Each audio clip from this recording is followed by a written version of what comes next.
menjadi PNS adalah sebuah panggilan pengabdian terhadap tanah air, bangsa dan negara Indonesia, di mana prinsip pengabdian adalah apa yang dapat saya berikan kepada negara, bukan sebaliknya apa yang diberikan negara kepada saya.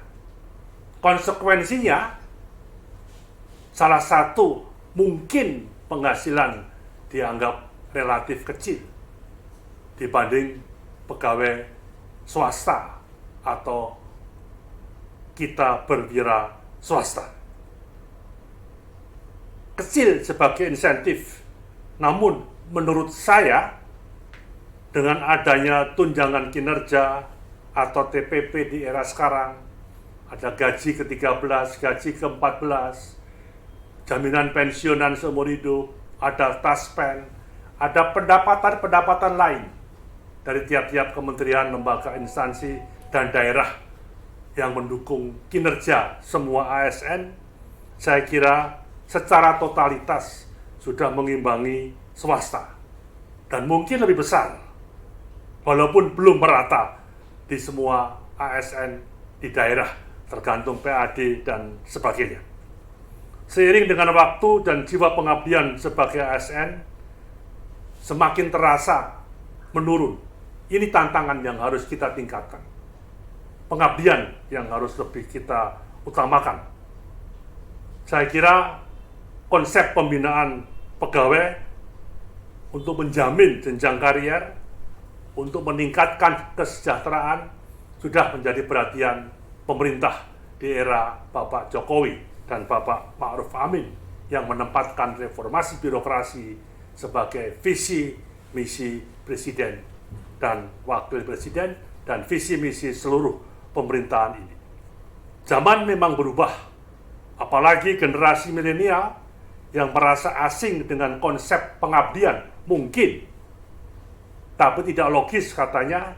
Kini kita menjadi tantangan bersama untuk kita renungkan dan mereformulasikan kembali strategi pembinaan karier PNS yang tetap memberikan dorongan tumbuh dan berkembangnya jiwa pengabdian kepada bangsa dan negara, dan kembali mengemakan nasionalisme yang kokoh bagi mereka generasi milenial khususnya, yang ketika lahir di depannya sudah ada misalnya kalkulator, tertata rapi sebuah komputer, dan aplikasi-aplikasi akuntansi yang siap dipelajari bak sebuah ideologi yang ada.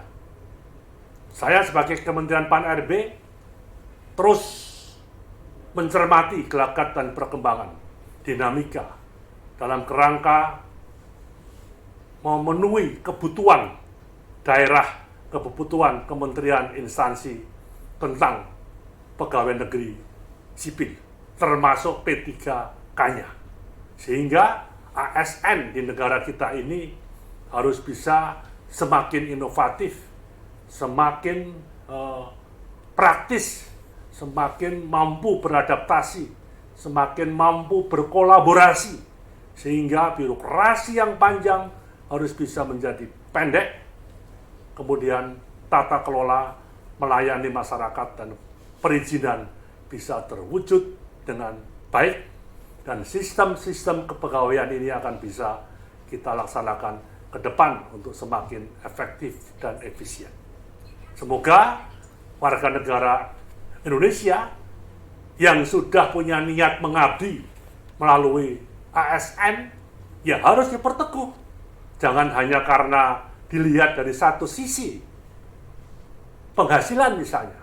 Saya kira di negara manapun tentu ada terus upaya-upaya meningkatkan kesejahteraan bagi ASN-nya. Karena birokrasi adalah ruang atau bagian yang paling terpenting dari sebuah pemerintahan dalam kerangka untuk melayani masyarakat.